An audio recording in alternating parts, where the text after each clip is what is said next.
then I wrote a letter to Prabhupada and I said that I was going to preach in the universities. And Prabhupada wrote back and said, please, like, for the love of God, please do not present Krishna consciousness as just a bunch of rules. He said, Krishna consciousness is the most sublime philosophy. So, for example, we were just talking to a guy, that, let's say I'm driving my car. In California, there's a lot of mountains. There's actually 2 major mountain ranges on the coast range, and then the Sierra Nevada inland. So a lot of times you're driving on mountains. If you drive around California, you're going to drive on mountains. And so they have these signs like slow, dangerous curve. It's not a rule. It's not like, okay, some, malicious bureaucrat is just making me slow down here. It's not a rule. It's like, you want to live, slow down.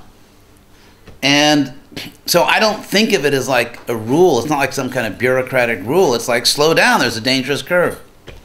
And so in my life, I mean, there are some people, and they bless every religion, and even other groups, and who just love rituals, love rules. They never met a rule they didn't like. And so it's like that definition of a priest. A priest is a person who has a deep fear that someone, somewhere, may be having a good time.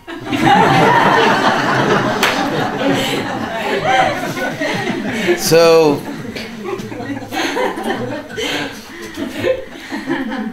yes, I mean, there are people that just, this rule and that rule. I remember one time in Atlanta, I was GBC of Atlanta. The meaning of those songs I love so much, and still do, actually. I still love those songs. And so, the Bhakti program, and so she came to me one day and said, I'm really confused. And I said, why? She said, well, I thought I was joining like Bhakti Yoga, and I was, absolute truth and all that. And there's all these things, the girls are telling me in the ashram, like, oh my God, you drooled, while you were sleeping. So now, the ghosts are coming, and you got to do this and that, and this rule and that rule. And she was like, oh my God, this is like a zombie movie.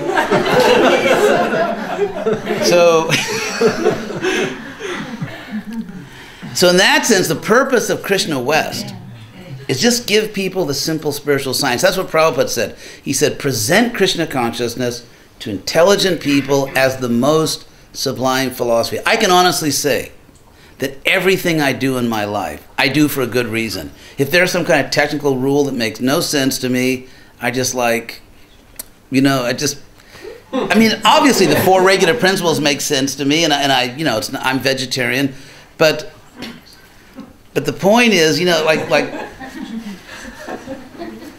some devotees have all these rules, this rule and that rule, and I just like, get a life.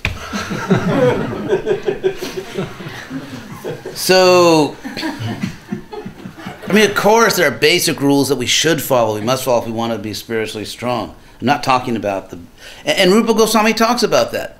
In the Nectar of Devotion, chapter 6, Bhakti or Samrita Sindhu, there are basic principles which you really have to follow.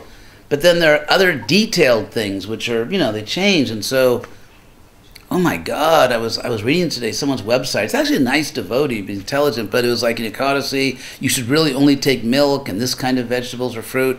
And if you eat any other, even if it's an Ekadasi prasadam, the more you eat it, the more you lose the power of Ekadasi and this and that. And it's like, oh my God. Just not eating grains is like, that's enough. Because I know myself, I don't have the health. I mean, if someone is enthusiastic and wants to completely fast, that's great. That's wonderful if they want to do that. Prabhupada never did it. I mean, and when Prabhupada was here, it was very simple. Don't eat grains and beans. Next. So, but then again, if someone wants to perform some special austerity, or they're just attracted to it, or that, because some devotees sort of have the nature of tapasvi, they like austerities, or they feel somehow it's helping them. That's great, that's wonderful. But it's not something that everyone has to do. And so, like in my life, whatever I do because I have a very good reason to do it. So I don't see my life as following rules. I don't feel like I'm following rules. I just feel like I'm staying on the road. I'm staying on the road. I'm avoiding things, which obviously it's like when I'm on a road and I see that, oh, there's a cliff and it goes about 1,000 feet straight down. You know, it's not that I don't drive over the cliff because it's a rule. It's because I don't want to kill myself.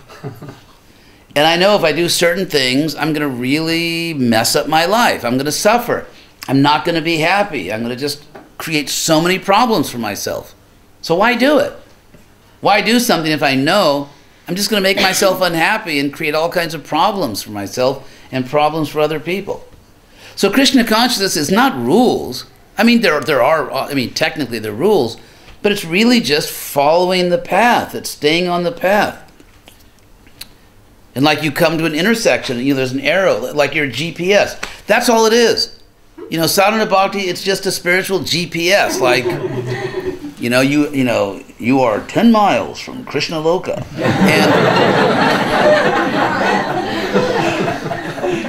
And so if your GPS tells you, turn to the right, no, I'm not going to follow that. What? I mean, if you want to get there, it's to the right, stupid. And so, if you want to go there, it's to the right. And that's all Prabhupada's doing. Prabhupada didn't come to give us rules. Who cares about rules? All we care about is following the path. And so naturally, to stay on the path, you don't go too far this way, you don't go too far that way. As Dorothy said, you follow the yellow brick road. And you get to the supreme Oz.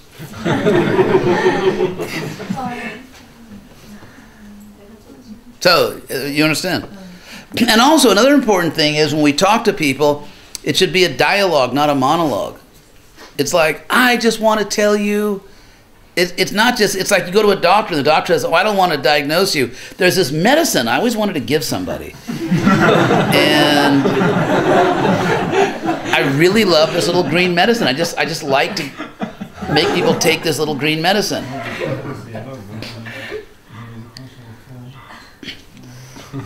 So it's not, if you're a doctor and you just like for some crazy reason just like to give out certain medicines, no, you got to find out what the patient needs. So it's not like I just want to tell somebody this. So, it's not being duplicitous. When you meet somebody, that's compassion. That's the compassion. What does this person need? And how can you know that unless you talk to the person? Because everyone has their fears, their hopes, they believe certain things, they don't, and so everyone's different. And that's why I think Varshabhanavi and Gunavatar have been so successful, because they're so personal. And they really care about each people. They don't just, you can't see other people just as theological categories. You are a fallen jiva. And I don't want to know anything more about you. That's all I need to know. You're a fallen jiva. You are a philosophical category. I'm going to deal with you as a I just deal with you as a philosophical category. So that's the compassion also. That you care enough about people to really get to know them and to give them, as they say in America, TLC. You know what that is? Tender loving curios. Not to be confused with KFC, which is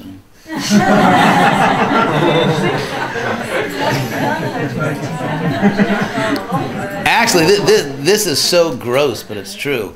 The reason now they call it KFC and not Kentucky Fried Chicken is because the food is so artificial and plastic that legally in America they were forbidden to call it chicken because it's so plastic, the food.